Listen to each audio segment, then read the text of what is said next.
Bismillahirrahmanirrahim. Assalamualaikum warahmatullahi wabarakatuh. Bihamdillahi wassalatu wassalamu ala rasulillah wa ala alihi wa sahbihi wa mawalah wa la hawla wa la quwata illa billahi wa ba'du. Alhamdulillah, di siang hari ini kembali kita bisa duduk untuk bertalabul ilmi. Salawat dan juga salam kita hadiahkan kepada Rasul kita Nabi besar Muhammad sallallahu alaihi wasallam. Kita lanjutkan kajian kitab Bahjah Qulubil Abrar, kumpulan kalimat-kalimat singkat Nabi namun syarat dengan makna dan juga isinya. Dan kita sudah masuk pada poin ke-24 tentang beberapa amalan yang bisa menggugurkan dosa. Coba perhatikan bukunya. Kita baca hadisnya baru kita terangkan. An Abi Hurairah radhiyallahu anhu qala qala Rasulullah sallallahu alaihi wasallam as-salawatul khamsu wal jum'ati ilal jum'ati wa ramadhanu ila ramadhana mukaffiratun lima bainahunna majtunibatil kabair, rawahu Muslim. Dari Abu Hurairah radhiyallahu anhu, dan ma'ruf Abu Hurairah namanya Abdurrahman ibn Sakhr. Di zaman jahiliyah namanya Abdus Syamsi.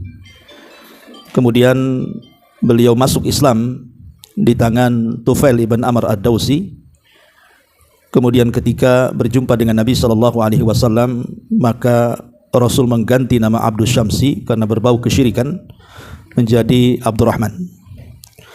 Tapi karena dia suka dengan anak kucing yang selalu dibawa ke majelis beliau, maka Nabi SAW melihat kecintaan Abu Hurairah kepada kucing, maka Rasul pun memanggil beliau dengan sebutan Abu Hurairah, bapak daripada kucing kecil.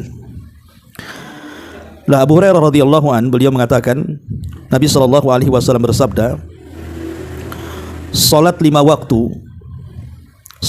waktu, kemudian dari Jumat ke Jumat berikutnya dan dari Ramadan ke Ramadan berikutnya adalah penghapus dosa-dosa yang dilakukan di antara keduanya selama dia berusaha menjauhi dosa besar. Hadis ini dikeluarkan Al-Imam Muslim. Ma'asyiral muslimat, ibu-ibu yang dimuliakan Allah Subhanahu wa taala, hadis ini menjelaskan kepada kita tentang beberapa amalan yang bisa menggugurkan dosa. Saya akan sebutkan beberapa amalan yang di luar hadis ini juga, tetapi kita terangkan hadis ini dulu. Nabi SAW di sini hendak menjelaskan tentang 3 amalan yang merupakan rukun daripada rukun-rukun Islam. Pertama bicara soal solat, kemudian juga Jumat, termasuk juga puasa Ramadan. Lah 2 amalan ini Nabi SAW mengatakan kalau kita jaga salat 5 waktu, dari duhur ke asar, asar ke maghrib, maghrib ke isya, isya ke subuh, balik lagi ke duhur, maka di antara satu salat ke salat berikutnya, bila kita menjaga salat itu sudah bisa menggugurkan dosa. Termasuk juga salat Jumat bagi laki-laki, dari Jumat ke Jumat itu juga bisa menggugurkan dosa. Termasuk juga Ramadan ke Ramadan. Artinya di sini ada yang sifatnya pengguguran dosa itu dari jam ke jam, ada dari pekan ke pekan, ada dari tahun ke tahun. Kalau jam ke jam itu antara satu solat dengan solat berikutnya. Zuhur ke asar itu kan hanya beberapa jam, kemudian asar ke maghrib juga beberapa jam. Tapi di antara beberapa jam itu kalau kita betul-betul menjaga solat 5 waktu, maka itu bisa menggugurkan dosa. Lah begitu juga dari pekan ke pekan, dari Jumat ke Jumat. Kalau seorang menjaga sholat Jumat dengan baik, kemudian Jumat berikutnya juga sama menjaga sholat Jumat dengan baik, maka satu pekan itu digugurkan dosa kita. Lah yang sifatnya 1 tahun itu adalah Ramadan. Jadi kalau Ramadan tahun kemarin kita betul-betul menjaga puasa dengan baik, kemudian datang Ramadan tahun berikutnya dan kita juga menjaga puasa dengan baik, maka 1 tahun itu dosa-dosa kita akan diampuni. Tetapi apakah kemudian yang dimaksud pengampunan dosa itu semua dosa? Tentu tidak pemahamannya. Yang dimaksud menggugurkan dosa ini tidak semua dosa, tetapi yang dimaksud adalah saghairudz dzunub, dosa-dosa kecil. Sebab kalau dosa besar tidak bisa dihapus dengan amalan-amalan. Dosa besar itu hanya bisa dihapus dengan taubatan nasuha, taubat yang betul-betul taubat yang ada syarat-syaratnya, seperti menyesal, kemudian meninggalkan dosa yang dilakukannya, kemudian berjanji untuk tidak melakukannya, dan kalau berkaitan dengan hak orang lain maka dikembalikannya. Jadi ma'ruf tentang syarat-syarat taubatan nasuha. Jadi maksudnya dalam hadis ini bicara dosa-dosa kecil. Lalu apa bedanya dosa besar dengan dosa kecil itu? Kalau dosa besar itu setiap dosa yang ada ancamannya. Pokoknya kalau ada dosa ada ancamannya, baik di dunia ataupun di akhirat, ketahuilah itu adalah dosa besar. Contoh, di dunia diancam dengan potong tangan, diancam dengan rajam, diancam dengan didera. Seperti para peminum khamar di zaman Rasul itu harus didera itu 40 kali, kemudian di zaman Umar ditambah menjadi 80 kali. Ataupun diancam dengan penjara dan begitu seterusnya. Kalau di akhirat ya sudah jelaslah, diancam neraka, diancam azab, diancam laknat dan begitu seterusnya. Maka setiap dosa yang ada ancaman dunia akhirat berarti dosa besar. Tapi kalau dosa kecil itu tidak ada ancamannya, tapi itu dosa. Seperti umpamanya memandang aurat. Kita kan hari-hari mungkin ibu ke pasar, di jalan, di mall, kan banyak orang yang tidak menggunakan pakaian-pakaian syar'i gitu ya. Maka memandang aurat, atau mungkin kita sedang melihat handphone, tahu-tahu muncul pula gambar-gambar yang tidak layak ditonton, kan sering tadi iklan-iklan apa kan, itu kan buka aurat juga tuh. Kemudian kita pandang itu dosa juga, tapi tidak sampai dosa besar, itu dosa kecil. Lah yang dimaksud hadis ini adalah menghapuskan dosa-dosa kecil. Tapi sekali lagi jangan pernah meremehkan sebuah dosa. Karena ada orang yang kemudian terpengaruh dengan pembagian dosa. Ada dosa kecil, ada dosa besar. Ah, ini kan kecil saja, belum besar. Artinya terkadang orang-orang yang terpengaruh dengan pembagian dosa itu akhirnya terangsang melakukan dosa, walaupun itu dosa kecil. Makanya Umar bin Khattab radhiyallahu anhu mengatakan, la saghirata ma'al istimrar. Tidak ada dosa kecil kalau dilakukan terus-terus jadi besarlah jadinya. Artinya jangan melihat pembagian dosanya, tetapi lihatlah kepada siapa kita melakukan dosa. Jadi penekanannya itu kepada siapa kita melakukan dosa? Ya kepada Allah Subhanahu wa taala. Bagi kita mungkin dosa itu kecil, tapi di hadapan Allah itu besar. Oleh karena itulah maka ada amalan-amalan yang bisa menggugurkan dosa. Minimalnya dosa-dosa kecil kita itu tidak dianggap, dan dosa besar kita bisa bertobat dengan taubatan nasuha. Lah amalan apa saja yang bisa menggugurkan dosa itu? Sebenarnya rukun Islam yang kita pahami dari syahadat, salat, zakat, puasa itu semua bisa menggugurkan dosa. Karena yang pertama syahadat. Orang yang bersyahadat artinya orang ini sudah mengiklankan dirinya muslim. Jadi kalau ada orang yang tidak Islam, mualaf, masuk ke dalam Islam kemudian mengucapkan 2 kalimat syahadat, itu sudah menggugurkan dosa dia tuh. Makanya Nabi SAW mengatakan, al-Islam yahjubu ma qablah. Islam itu menghapus semua dosa-dosa sebelum Islam. Makanya orang yang tadinya non muslim kemudian masuk Islam itu lebih bersih kadang-kadang dosa mereka, karena dengan semata-mata masuk Islam mengucap 2 kalimat syahadat saja sudah menggugurkan semua dosanya. Ya, tetapi juga walaupun demikian konsekuensinya juga berat. Mualaf itu karena dia harus belajar Islam dengan gigih lagi dibandingkan orang yang sudah Islam. Ya. Kemudian yang kedua salat. Lah salat juga sama. Karena ada hadis yang mengatakan, bagaimana pendapat kalian, kata Nabi SAW, kalau di hadapan rumah kalian ada sungai, sungai yang sangat jernih sekali, kemudian kalian mandi sehari 5 kali, bukankah kalian akan bersih? Ya tentulah, kita aja mandi sehari 3 kali bersih, apalagi 5 kali kan itu, maka lebih bersih lagi. Kemudian Rasul mengatakan, begitulah salat 5 waktu bisa menggempur dosa-dosa kita, sama dengan orang mandi sehari 5 kali bisa membersihkan kotoran kita. Artinya salat itu sebagai penggugur dosa. Kemudian apalagi rukun Islam itu? Salat, puasa. Puasa sudah jelas, Nabi mengatakan, man shoma ramadhanan imanan wa ihtisaban ghufira lahu ma taqaddama min dambi.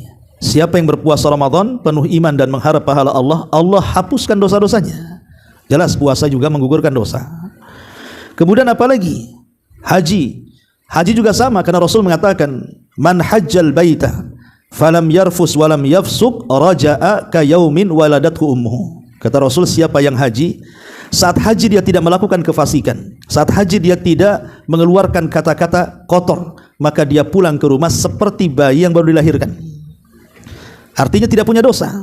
Atau apalagi yang terakhir, zakat. Zakat juga sama. Rasulullah mengatakan dalam Al-Quran, khudhu min amwalikum shadaqatan tutahhiruhum wa tuzakkihim biha. Ambillah dari zakat-zakat mereka, karena zakat itu bisa membersihkan dosa-dosa dan juga bisa menjadikan beningnya hati. Jadi secara keseluruhan sebenarnya rukun Islam itu adalah penghapus dosa. Itu yang sudah jelas-jelas rukun Islam. Nah, adapun amalan-amalan di luar, apa saja ya yang bisa menghapuskan dosa? Pertama, al-istighfar. Mengucapkan astagfirullah, astagfirullah. Sudah saya jelaskan apa sih makna istighfar itu. Jadi istighfar itu bukan hanya kita mengucapkan astagfirullah tanpa tahu maknanya. Sebab orang yang mengucapkan astagfirullah tidak tahu maknanya, seolah-olah istighfar itu biasa saja bagi dia. Istighfar itu itu sama dengan kita mengatakan kepada Allah Subhanahu wa taala, ya Allah, tutupilah aib-aibku di dunia dan janganlah kau azab dosa-dosaku di akhirat. Itu mana istighfar itu. Karena istighfar itu diambil daripada ghafara. Makanya ada istilah tameng dalam bahasa Arab itu disebut ghifar namanya. Jadi penutup kepala itu disebut ghifar dalam bahasa Arab, artinya menutup wajah. Jadi arti istighfar itu kita meminta supaya aib kita ini ditutupi Allah. Itu di dunia tuh. Dan di akhirat meminta agar dosa-dosa kita tidak diazab Allah. Kan luar biasa tuh, ya. Sebab kalau seandainya Allah mau membongkar aib kita satu saja, rasanya kita tidak bisa hidup tuh. Malunya diletakkan di mana tuh? Satu aib saja dibongkar itu sudah buat kita malu. Apalagi kalau semua aib kita. Kemudian di akhirat lagi dosa-dosa kita akan diampuni oleh Allah Azza wa Jalla. Ini kan luar biasa. Makanya ada hadis Nabi SAW ketika menceritakan orang-orang yang dihisab di hadapan Allah dan dia mendapatkan hisab yang mudah. Jadi ketika orang ini dihadapkan di hadapan Allah di halayak orang ramai, maka dia pun ditutup oleh Allah dengan hijabnya, sehingga walaupun dia dihisab di hadapan orang banyak tidak melihat dia. Maka Allah Subhanahu wa taala mulai bertanya soal dosa-dosanya dan mengatakan, bukankah engkau melakukan ini dan itu? Maka dia menjawab, iya ya Rabb. Bukankah engkau melakukan dosa ini dan itu? Dia mengatakan, iya wahai Rabb. Jadi setiap ditanya dosanya, dia mengakui dan dia mengatakan iya tanpa ada yang disangkal satupun dari dosanya. Dan itu alamat hisab yang mudah. Jadi alamat hisab yang mudah itu tidak ada munakosyah, tidak ada perdebatan dengan Allah, karena dia mengakui semua dosanya. Maka setelah dia mengakui dosanya, kemudian dia merasa bahwa dosanya akan mencelakakan dia dan hampir saja dia melangkah ke neraka, tiba-tiba Allah panggil dan mengatakan, ya fulan, satartuka fid dunya wa aghfiru lakal yauma. Wahai fulan, dulu kau di dunia ku tutup aibmu, sekarang di akhirat ku ampuni dosamu. Nah, itulah makna daripada istighfar itu. Jadi ketika kita mengatakan astagfirullah, astagfirullah, itu sama dengan mengatakan, ya Allah, tutuplah aibku dan jangan kau azab dosaku. Makanya kenapa istighfar ini bukan main-main, ya, itu bukan lafaz biasa. Apalagi sayyidul istighfar, penghulunya istighfar kan. Siapa yang membaca di pagi hari, kalau dia meninggal maka dipastikan masuk surga. Siapa yang baca di sore hari, kalau dia meninggal sebelum pagi maka dipastikan masuk surga. Maka istighfar ini bisa menghapuskan dosa, karena ada hadis Nabi SAW, man qala astaghfirullah alladzi la ilaha illahu al-hayyul qayyum wa atubu ilaihi ghufira lahu wa in kana qad farra minaz zahfi. Apa kata Rasul? Siapa yang membaca istighfar, astagfirullah, astagfirullah, la ilaha, astagfirullah alladzi la ilaha illahu, yang tidak ada sembahan yang berhak disembah kecuali dia, al-hayyul qayyum, zat yang maha hidup dan yang berdiri sendiri, wa atubu ilaihi, dan aku bertobat kepada Allah, maka Allah mengatakan, Rasul mengatakan, dosanya akan diampuni walaupun dia pernah lari dalam pertempuran. Lari dalam peperangan itu dosa besar, ya, bukan masalah ini. Maksudnya lari dalam pertempuran ini lawannya itu sudah sepadan, ya, lawannya sudah sepadan. Karena kalau lawan tidak sepadan boleh kita lari, ya. Karena Allah mengatakan, al-ana khaffafallahu ankum wa alima anna fikum dha'fa. Dulu seseorang itu tidak boleh lari seberapa besar pun pasukan. Tapi kemudian di zaman Nabi SAW Allah katakan, sekarang aku tahu kondisi kalian, kuringankan kalian. Sehingga kalau memang musuhnya tidak sepadan boleh lari, tapi kalau sepadan tidak boleh lari. Kalau lari dalam pertempuran dianggap dosa besar. Tapi Rasul mengatakan di sini, siapa yang beristighfar maka dosanya akan diampuni walaupun dia pernah lari dalam peperangan. Ini yang pertama. Yang kedua adalah al-wudu thalathan wa salat rak'ataini ba'dahu. Berwudu kemudian setelahnya melaksanakan 2 rakaat salat. Artinya salat sunnah wudu, ya, salat sunnah wudu. Dan itu dijelaskan dalam hadis Nabi sallallahu alaihi wasallam, hadis yang cukup panjang. Hadis dari Imran Maula Utsman ketika dia menjelaskan tentang melihat Utsman bagaimana dia berwudu, cara wudu Nabi sallallahu alaihi wasallam. Kemudian terakhir mengatakan, siapa yang berwudu seperti wuduku ini, kemudian salat 2 rakaat, maka akan diampuni dosa-dosanya. Jadi berwudu itu juga sesuatu yang sangat istimewa gitu, Bu. Kan wudu itu kan tidak harus kemana-mana kan, Bu.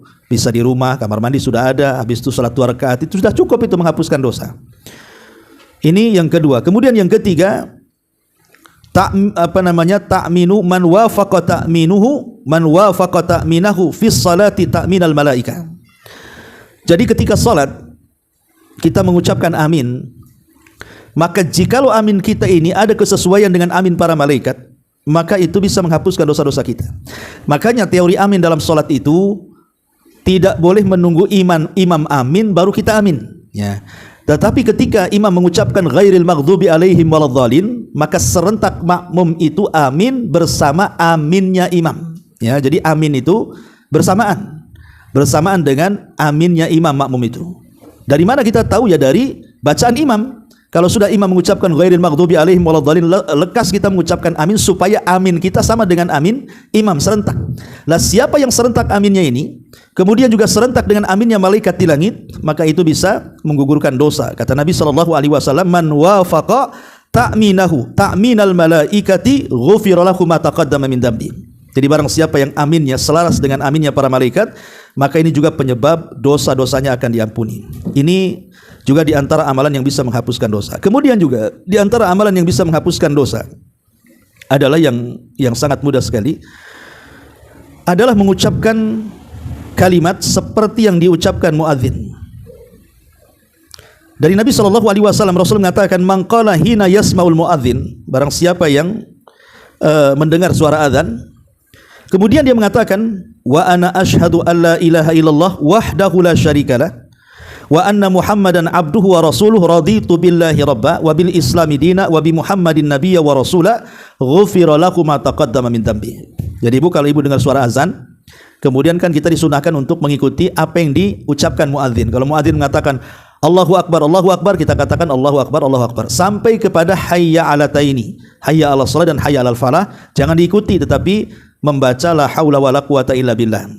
Lah setelah azan kita kan ada syariat tuh membaca salawat Allahumma rabb hadhihi da'wati tammah sampai selesai. Lah setelah itu baru kemudian kita mengucapkan 2 kalimat syahadat yang ada dalam hadis ini, di mana kita membaca asyhadu alla ilaha illallah wahdahu la syarikalah wa asyhadu anna Muhammadan abduhu wa rasuluh, raditu billahi rabba wa bil islami dina wa bi Muhammadin nabiyya wa rasula. Sampai di sini apa kata Rasul? Ghufira lahu ma taqaddama min dambi. Itu bisa menggugurkan dosa-dosa kita. Nah, ini juga di antara amalan yang diajarkan Nabi sallallahu alaihi wasallam. Termasuk juga membaca tasbih, tahmid dan takbir setelah salat. Makanya jangan remehkan zikir setelah salat itu. Ya, sebenarnya kenapa dalam zikir habis sholat itu kan yang pertama istighfar. Sebelum yang lainnya, ketika selesai sholat tentu kita membaca istighfar 3 kali. Apa fungsinya membaca istighfar setelah sholat? Untuk menyempurnakan kelalaian dalam sholat. Yang namanya sholat itu kan kadang-kadang melamun, kadang-kadang tidak khusyuk, kadang-kadang kepikiran apa gitu ya. Sehingga mesti sehebat apapun sholat itu pasti ada kekurangan. Lah kekurangan-kekurangan itu bisa ditempel dengan istighfar tuh. Makanya kenapa habis sholat disuruh istighfar 3 kali, astagfirullahaladzim, astagfirullahaladzim, astagfirullahaladzim, atau astagfirullahaladzim wa atubu ilaih, terserah, yang penting intinya istighfar 3 kali. Ya. Lah setelah istighfar itu kan kita disyariatkan untuk membaca zikir dari tasbih subhanallah, tahmid alhamdulillah, kemudian takbir Allahu Akbar. Dan di situ kan macam-macam tuh bilangan-bilangannya. Yang paling sedikit adalah 10 10 10. Kalau Ibu lagi malas, ya kan biasanya di tasbih 33, tahmid 33, takbir 33, kemudian digenapkan dengan la ilaha illallah 100 jadinya. Ataupun tasbih 33, kemudian tahmid 33, takbir 34 jadi 100. Tapi ada hitungan dalam bertasbih, takbir dan tahmid dalam selesai sholat itu yang paling sedikit adalah dibuat 10 10 10. Kalau lagi malas cepat-cepat gitu ya, maka tasbih 10 kali, tahmid 10 kali, takbir 10 kali ya. Tetapi lihat bagaimana Nabi sallallahu alaihi wasallam mengatakan di sini, man sabbaha lillahi fi duburi kulli salatin. Barang siapa yang bertasbih pada setiap selesai salat, kemudian juga dia bertahmid, kemudian juga bertakbir, maka di ujung hadis Nabi SAW mengatakan, ghufirat khotoyahu wa in kanat mithla zabadil bahri. Maka dosa-dosanya akan diampuni walaupun sebanyak buih yang ada di lautan. Nah, di sini keluarkan Imam Muslim. Lihat, makanya sayang Bu kalau meninggalkan bacaan ini. Ya samalas-malasnya tadilah dibuat 10-10 lah. Kalau tidak malas ya dibuat 33 kan begitu. Karena lihat pahalanya, bisa menghapuskan dosa-dosa. Ini juga diantara amalan yang bisa menghapuskan dosa. Termasuk juga amalan yang bisa menghapuskan dosa adalah bagi laki-laki ya berjalan ke masjid. Jadi berjalan ke masjid ini setiap langkahnya itu menghapuskan dosa, dan setiap langkahnya mengangkat derajat, dan setiap langkahnya mencatat pahala. Luar biasa. Makanya di zaman Rasul ada kabilah namanya kabilah Banu Salamah. Kabilah Banu Salamah itu kan jauh tuh rumahnya tuh dari Masjid Nabawi. Jadi saking jauhnya, jadi mereka kalau ke masjid itu harus jauh-jauh sebelum azan tuh. Karena kalau seandainya dekat-dekat azan tuh pasti masbuk atau ketinggalan sholat. Sehingga mereka kemudian berniat untuk pindah rumah dekat masjid, karena kan kabilah itu kejauhan dari masjid. Nah, ketika kemudian sampai kepada Nabi SAW berita bahwa kabilah Bani Salamah itu akan pindah rumahnya dekat masjid, apa kata Rasulullah? Tuktab athara diyarikum. Tidak perlu pindah rumah, kata Rasul.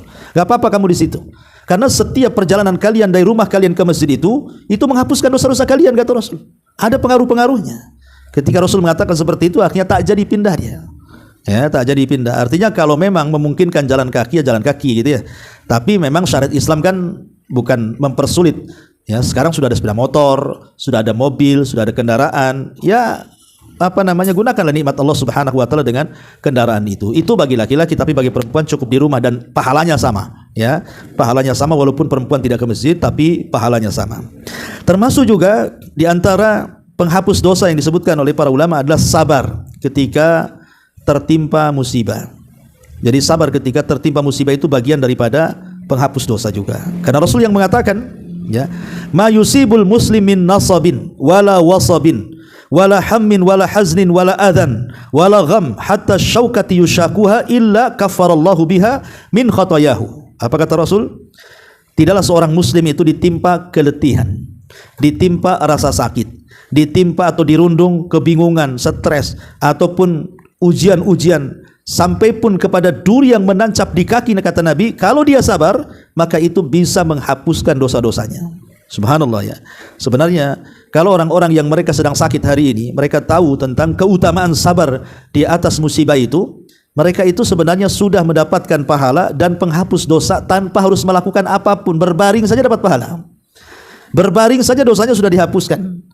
Ya, cuman kadang sekali lagi setan itu kadang-kadang lebih dekat kepada orang sakit dibandingkan orang sehat. Ya, kenapa demikian? Karena orang sakit ini dia mudah futur. Apalagi sakitnya sudah bertahun, sakitnya makin parah, makin senanglah setan goda dia.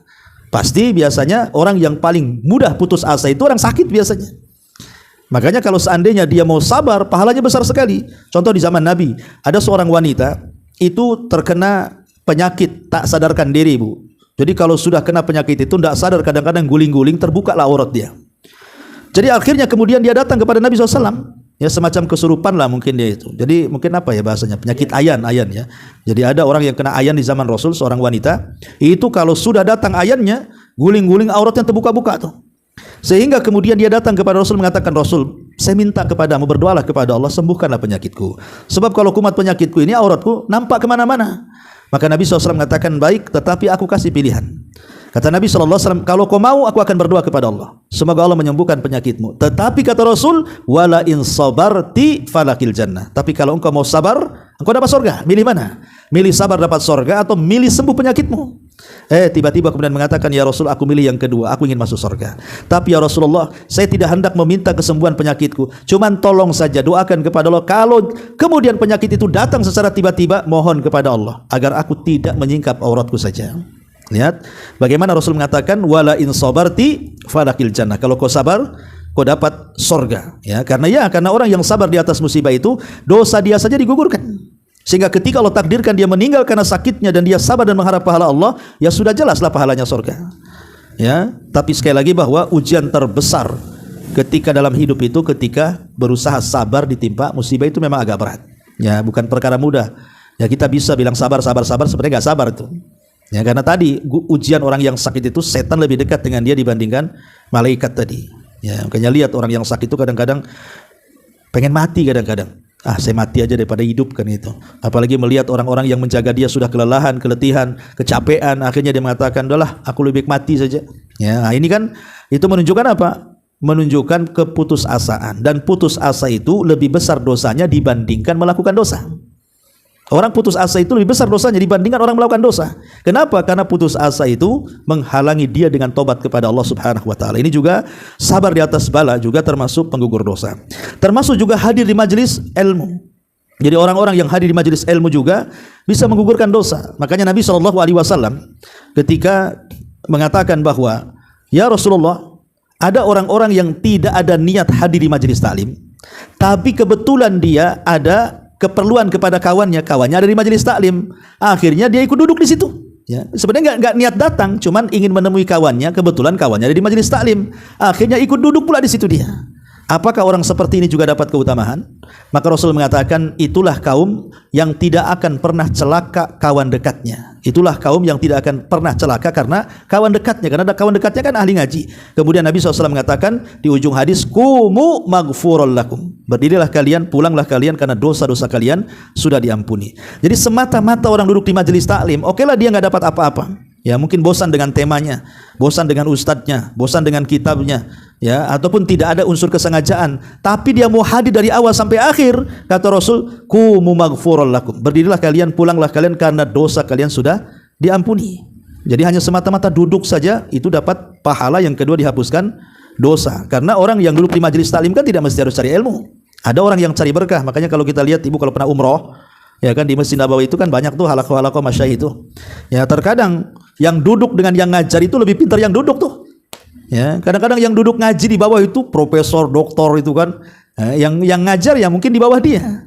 Tapi mereka duduk itu bukan mencari ilmu, karena terkadang dia lebih pintar kan. Jadi orang yang duduk itu mereka ingin cari berkah. Berkah duduk di majelis taklim. Ya tadi malaikat datang mendoakan kita, bukan hanya malaikat, sampai ke semut di lubangnya, kemudian ikan di dasar lautan, semua mendoakan orang yang hadir di majelis taklim. Jadi memang itu luar biasa. Nah, salah satu keutamanya adalah menghapuskan dosa. Ya. Kemudian juga ar-rahmatu bil hayawanat, termasuk sayang kepada binatang. Minggu kemarin kita sudah menjelaskan perihal kucing itu, Bu ya. Ya, artinya ada sebuah hadis dahulu di zaman Bani Israel, ma'ruf ya, sering ibu dengar, seorang wanita pelacur yang ada niat tobat, kemudian kehausan di tengah padang pasir. Tahu-tahu kemudian dia mendapatkan sumur pula dalam. Susah, setengah mati dia harus mengambil air untuk minum dari air sumur itu. Setelah dia minum berhasil, kemudian dan naik, rupanya dia melihat ada seekor anjing yang sedang kehausan, nasibnya pun sama. Terpaksalah dia dengan susah payah masuk lagi ke sumur itu, dengan sepatunya dia ambil air, kemudian diberi minum anjing. Dengan keikhlasannya, kata Nabi SAW, Allah masukkan wanita ini ke surga. Ya. Dari sini istinbat hukumnya, kata para ulama, lihat bagaimana orang-orang yang pecinta binatang itu. Ya, pecinta binatang itu, bagaimana Allah Subhanahu wa taala berikan keutamaan bahwa dosa-dosanya diampuni. Ini kan seorang pelacur, otomatis kan banyak dosanya pelacur itu. Tapi dengan keikhlasan dia memberikan minum kepada anjing, padahal anjing sendiri najis, tetapi bagaimana Allah sangat sayang, sehingga Rasul mengatakan, irhamu man fil ardi sayarhamukum man fis sama. Sayangi orang yang di bumi, yang di langit akan sayang dengan kita. Tapi sekali lagi saya ingatkan bagi para pecinta kucing atau apalah binatang-binatang yang dipelihara itu, jangan sampai israf berlebihan.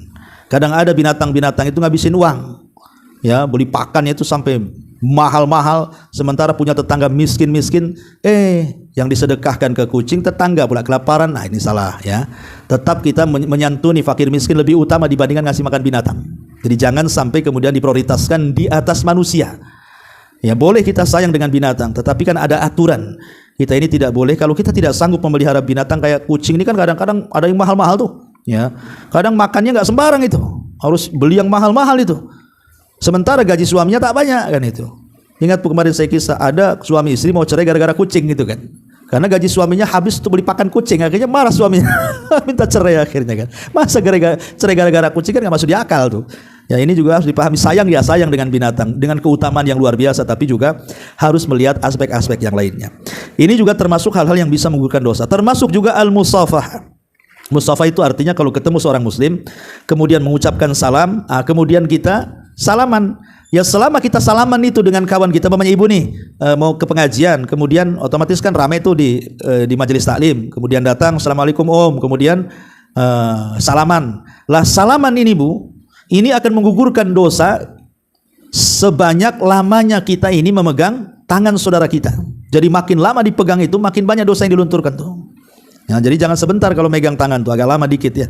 Karena itu kata Nabi SAW mengatakan, ma min muslimaini yaltaqiyani fayatasafahani illa ghufira lahuma qabla an yatafarraqa. Tidaklah dua orang muslim, baik laki-laki atau perempuan, berjumpa kemudian saling salaman, maka selama dia salaman itu akan diampuni dosanya sampai keduanya berpisah. Jadi hanya salaman saja, lihat dalam Islam itu ada pahalanya tersendiri, jangan dianggap remeh. Tapi salaman yang halal, jangan salaman yang bukan mahramnya disalami. Ya kan banyak tuh kalau kita lebaran pulang kampung, mungkin orang kampung tak paham mana mahram kan. Kadang-kadang yang bukan mahram aja main salaman, main peluk, enggak boleh. Ya kita yang sudah hijrah harus memisahkan mana yang boleh kita salami, mana yang tidak boleh kita salami. Sebab bukannya dapat pahala, tapi dapat dosa pula kan itu.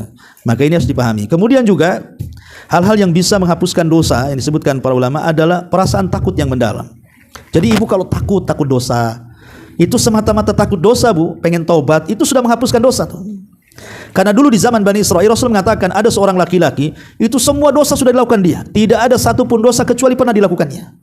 Jadi setelah dia tua, ketakutanlah orang ini sehingga dia memanggil anak-anaknya dan berwasiat. Wasiatnya aneh. Dia mengatakan kepada anak-anaknya, wahai anak-anakku, fa immittu fa ahrikuni. Kalau aku mati, bakar aku katanya. Nanti debunya kalian sebar di semua lautan di dunia ini. Sebab kalau Allah mampu membangkitkan aku, pasti aku akan diadab dengan adab yang belum pernah terjadi sebelum dan sesudahnya katanya.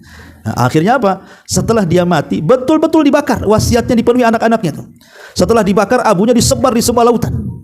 Ya, dia sangka Allah tidak sanggup membangkitkan dia. Dia salah. Akhirnya Allah bangkitkan dia. Setelah dibangkitkan dia, dihadapkan ke hadapan Allah. Allah bertanya, ma hamalaka ala ma sana'ta ya fulan? Apa yang membuat kau melakukan seperti ini? Maka dia mengatakan, apakah engkau tidak yakin aku bisa membangkitkan dirimu? Maka orang ini, tidak ya Rabb, aku yakin. Cuman karena aku terlampau banyak dosa, aku ketakutan. Ya, makanya aku berwasiat seperti itu.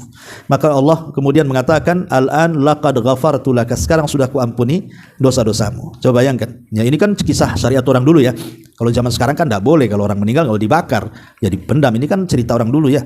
Tapi dari sini kata para ulama, bagaimana istinbat hukum para ulama bahwa al-khaufu wal khasyah, ketika seseorang itu merasa takut, terbayang-bayang dengan dosanya, terbayang-bayang dengan maksiatnya, menyesal dan begitu seterusnya, semata-mata perasaan takut saja itu sudah bisa menggugurkan dosa-dosanya. Maka sering-seringlah takut dengan dosa. Ya.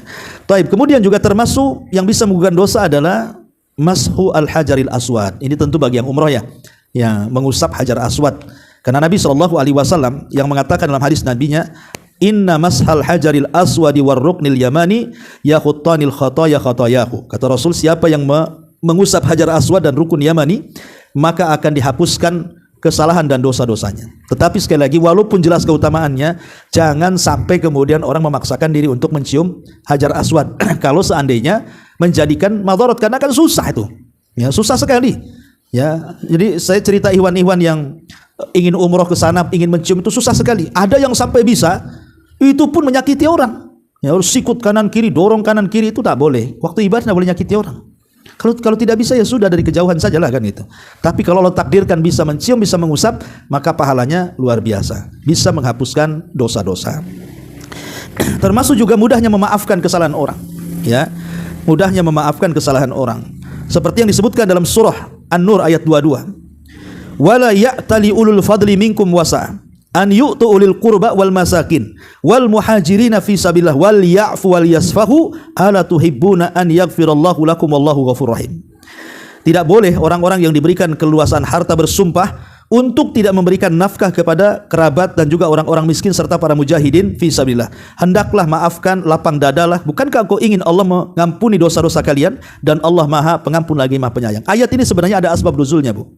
Jadi waktu Abu Bakar Siddiq radhiyallahu anhu itu punya kerabat namanya Mistah. Abu Bakar itu punya kerabat namanya Mistah. Mistah ini, ya, Mistah ini salah satu daripada orang yang terlibat dalam fitnah terhadap putrinya Abu Bakar, Aisyah. Ingat, Aisyah itu kan pernah difitnah berzina dengan seorang sahabat namanya Safwan ibn Mu'attil. Jadi ada seorang sahabat namanya Safwan ibn Mu'attil itu dituduh berzina dengan Aisyah. Ya. Yang menuduhnya ini adalah orang-orang munafik. Ya, orang-orang munafik itu menuduh Aisyah berzina. Lah rupanya tuduhan kepada Aisyah berzina ini merembet sampai ke kalangan orang-orang awam di kota Madinah. Termasuk Mistah terkena isu juga, dia ikut-ikut menuduh pula, padahal Mistah itu kerabatnya Abu Bakar. Kok bisa dia itu menuduh Aisyah berzina? Harusnya kan membela, kan masih saudara gitu ya. Yang kedua, bukan hanya kerabat Abu Bakar, semua kehidupan Mistah itu yang nanggung Abu Bakar. Rumahnya dikasih Abu Bakar, uang bulannya dikasih Abu Bakar, pokoknya makan minum dia nggak bekerja, semua dikasih Abu Bakar tuh. Tiba-tiba menuduh putrinya, apa nggak sakit hati Abu Bakar tuh? Ya. Akhirnya kemudian setelah turun surah An-Nur ayat 1-9 yang menjelaskan bahwa Aisyah itu tidak berzina, artinya Allah menurunkan wahyu dalam rangka mencabut tuduhan orang-orang munafik dan Allah membersihkan namanya. Abu Bakar mulai melirik siapa orang-orang yang memfitnah putrinya. Lah salah satunya Mistah tuh. Dari situ Abu Bakar bersumpah dan mengatakan, demi Allah, saya akan stop lagi uang bulanannya, saya akan stop lagi kebutuhannya, pokoknya nggak mau lagi ngasih. Lah ketika itulah kemudian turun ayat, nggak boleh seperti itu. Tetap kau kasih dia. Bukankah tujuan kau ngasih kepada Mistah itu agar Allah mengampuni dosamu? Bukan karena kasus, ya. Akhirnya Abu Bakar pun setelah turun ayat ini dia sadar dan akhirnya kembali menafkahi Mistah, bahkan lebih banyak lagi, karena dengan harapan ampunan dari Allah Subhanahu wa taala. Ini pun menunjukkan apa? Abu Bakar memaafkan. Ya, jadi ayat ini menunjukkan bahwa orang yang mudah memaafkan itu, maka salah satunya adalah sebab diampuni dosa-dosa kita, ya. Termasuk juga banyak bersolawat, Bu. Banyak bersolawat kepada Nabi SAW, maka itu bisa menghapuskan dosa-dosa kita. Dan itu disebutkan dalam hadis Nabi, man shalla alayya salatan wahidatan sallallahu asyra salawatin wa khuttat anhu asyru khati'atin wa rufi'at lahu asyru darajatin. Kata Nabi SAW, siapa yang salawat satu kali saja kepadaku, maka Allah akan bersalawat 10 kali kepadanya. Bukan hanya itu, Allah akan hapus 10 kesalahan, Allah akan angkat 10 derajat. Subhanallah, ya. Dan makna salawat itu sudah saya katakan. Jadi kalau kita mengatakan Allahumma sholli ala Muhammad, itu apa maknanya itu? Maknanya, ya Allah, pujilah Nabi kami yang bernama Muhammad sallallahu alaihi wasallam di atas langit di hadapan malaikat sana. Itulah makna salawat itu. Ya, jadi kita meminta kepada Allah agar memuji-muji Nabi kita di atas langit di hadapan para malaikat. Lah kalau kita meminta satu kali seperti itu, maka nama kita akan dipuji Allah di hadapan para malaikat 10 kali. Padahal kita meminta satu kali untuk Nabi, tapi Allah kasih 10 kali untuk kita. Bayangkan orang yang bersalawat itu kita dikenal di langit tuh. Kita dipuji oleh Allah di hadapan para malaikat, jadi selebriti langit tuh. Makanya jangan kemudian malas untuk bersalawat, ya. Kemudian juga memperbanyak zikir dengan berbagai macam jenisnya zikir itu kan banyak tuh. Maka zikir-zikir itu juga bisa menghapuskan dosa-dosa kita. Dan banyak lagi lah kalau kita, saya sebenarnya sudah tulis hampir 60 amalan yang bisa menggugurkan dosa ya, tapi nanti habis waktu hanya membaca amalan-amalan ini saja. Kita masuk pada keterangan pengarang dalam kitab ini. Perhatikan bukunya di sini, ya. Jadi hadis ini kata beliau, kata Syekh Abdurrahman As-Sa'di, menunjukkan tentang agungnya keutamaan Allah khusus terhadap 3 ibadah yang agung ini. Maksudnya 3 ibadah di sini, salat 5 waktu, salat Jumat dan puasa Ramadan. Jadi disebutkan 3 ibadah ini oleh Rasul dalam satu redaksi hadis, menunjukkan agungnya 3 ibadah ini kata beliau.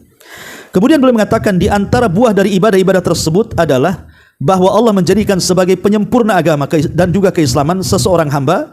Demikian pula dapat menumbuhkan keimanan, memupuknya, karena Allah menanamkan pohon iman di dalam hati orang-orang yang beriman sesuai dengan kadar keimanannya, dan dia menetapkan dengan kelembutan dan keutamaannya berbagai kewajiban dan amalan sunnah yang bisa menyirami pohon keimanan tersebut, menumbuhkannya serta mencegah penyakit-penyakit darinya hingga pohon tersebut tumbuh dengan sempurna dan menghasilkan buah pada setiap waktu dengan seizin Rabb-Nya, dan Allah menjadikannya sebagai penghilang dari berbagai macam penyakit. Jadi mu'alif rahimahullah ta'ala menggambarkan bahwa amal soleh itu bagikan pohon, ya. Pohon ini, Bu, kalau disiram tiap hari, dirawat tiap hari, pasti dia akan besar. Kemudian setelah besar pasti akan berbuah. Kalau sudah berbuah pasti kita akan nikmati buahnya. Lah amal soleh juga begitu, Bu. Kalau setiap hari kita perbaiki amalan-amalan kita ini, ya, setiap hari kita perbaiki amalan-amalan soleh kita ini, pasti kita akan memetik hasilnya. Jangan nunggu di akhirat, di dunia saja sudah kita petik itu hasilnya, ya. Kemudian kata beliau lanjutnya, adapun dosa-dosa bahayanya begitu besar dan efeknya dalam menggerogoti iman pelakunya. Di sini mu'alif ingin mengatakan tentang bahaya dosa. Ingat, sehebat apapun amalan kita, tapi kalau kita iringi dengan perbuatan dosa, maka amalan itu akan terkikis dengan sendirinya. Saya contohkan, ya. Nabi SAW pernah mengatakan, gimana hadisnya itu? nanti kelak pada hari kiamat ada seseorang itu yang datang menghadap Allah Subhanahu wa taala membawa pahala kajibalit tihamati bayda.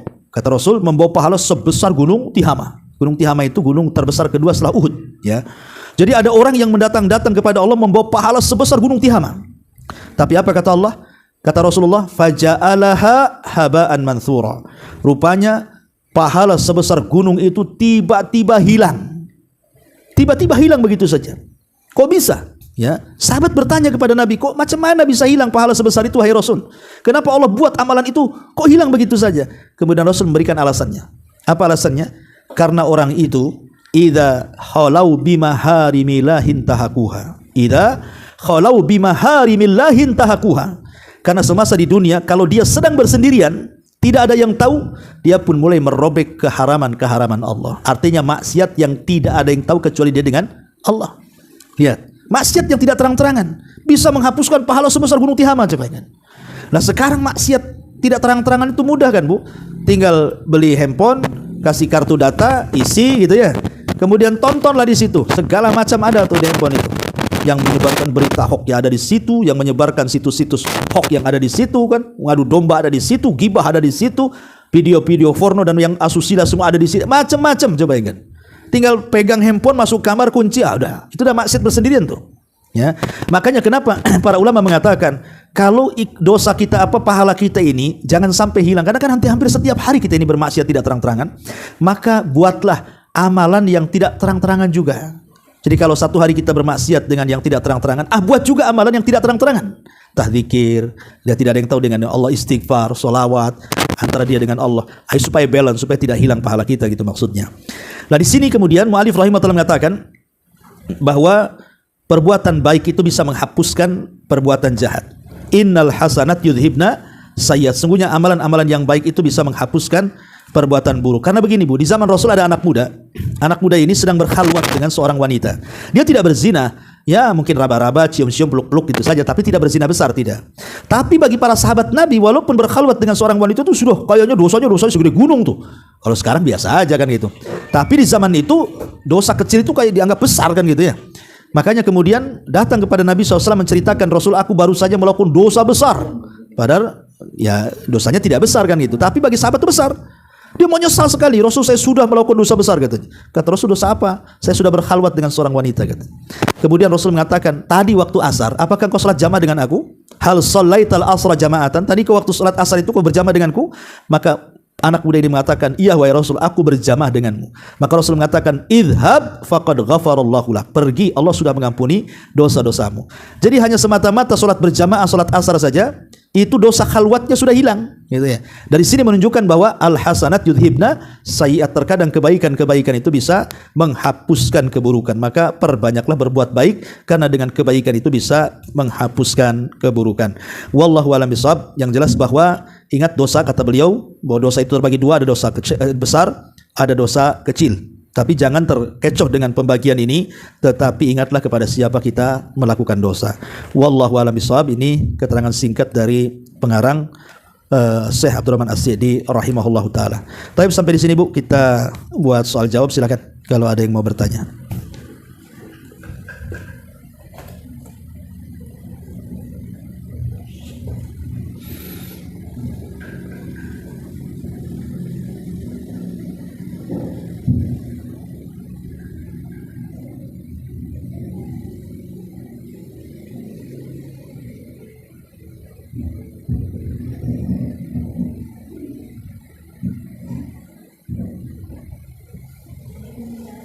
Waalaikumsalam. Ya.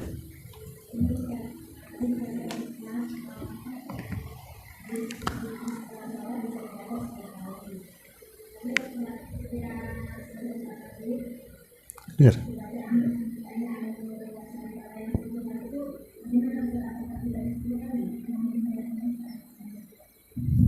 Apa Pak Jo?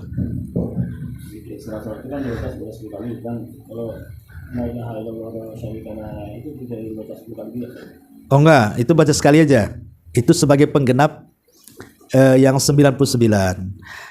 Kalaupun mau ditambah, minimal dikir itu 3 kali 3 kali.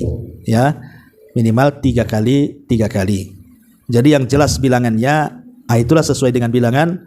Yang tidak jelas bilangannya maka cukup sekali atau paling banyak 3 kali. Tapi di sana ada zikir mutlak di luar sholat gitu kan. Kalau itu terserah mau berapa aja zikir mutlak itu, mau tasbih 1000 kali juga nggak apa-apa.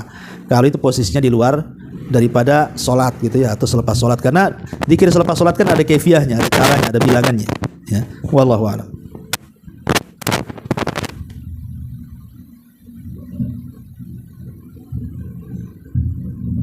Ustaz, ini ada pertanyaan yang lain.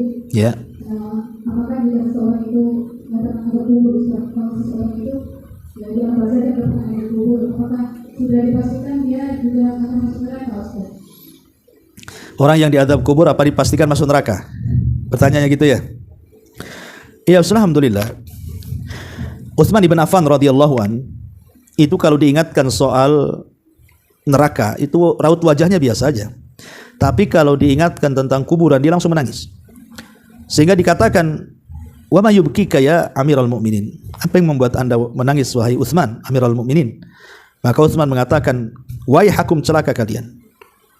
Innal qabra manzilun min manazilil akhirah." Kuburan ini, kata Utsman, ini salah satu jalan menuju akhirat.